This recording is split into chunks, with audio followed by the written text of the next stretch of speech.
வணக்கம். 8ஆம் வகுப்பு இயல் 1 தமிழ் மொழி வாழ்த்து. தமிழ் எங்கு புகழ் கொண்டு வாழ்கிறது? 7 கடல்களால் சூழப்பட்ட நிலப்பகுதி முழுவதும் தன் இலக்கிய மனத்தை பரவச் செய்து புகழ் கொண்டு வாழ்கிறது.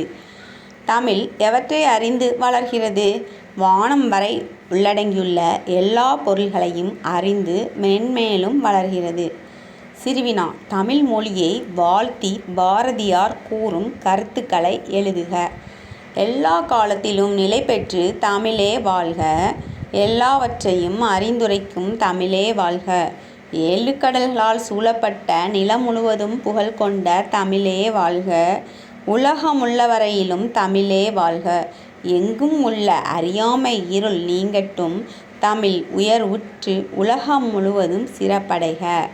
பொருந்தாத பழங்கருத்தால் உண்டாகும் துன்பங்கள் நீங்கி தமிழ்நாடு ஒளிரட்டும். என்றென்றும் தமிழே வாழ்க. வானம் வரையுள்ள எல்லா பொருட்களின் தன்மையை அறிந்து வளரும் தமிழே வாழ்க. பாரதியார் தமிழை வன்மொழி என்று அழைக்க காரணம் என்ன? நமது தாய்மொழி தமிழ். இதன் சிறப்புகள் பல. இம்மொழி வரலாற்றுத் தொன்மை, பண்பாட்டு வளம், சொல்வளம், கருத்து வளம் ஆகியவற்றால் ஓங்கி உயர்ந்துள்ளது.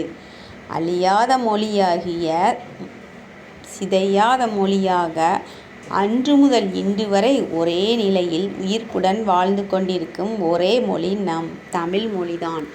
தமிழ் மொழி ஒன்றுதான் வாழ்வுக்கே இலக்க. இத்தகைய வளமிக்க மொழியாக விளங்குவதனால் தான் பாரதியார் தமிழை வன்மொழி என்று அழைக்கிறார். மக்கள் வாழும் நிலப்பகுதியை குறிக்கும் சொல் வைப்பு. என்றென்றும் என்னும் சொல்லை பிரித்தெழுத கிடைப்பது என்று கூட்டல் என்றும். வானம் அளந்து என்னும் சொல்லை பிரித்து எழுத கிடைப்பது வானம் கூட்டல் அளந்து. அறிந்து கூட்டல் அனைத்தும் என்பதை சேர்த்து எழுத கிடைக்கும் சொல் அறிந்ததனைத்தும்.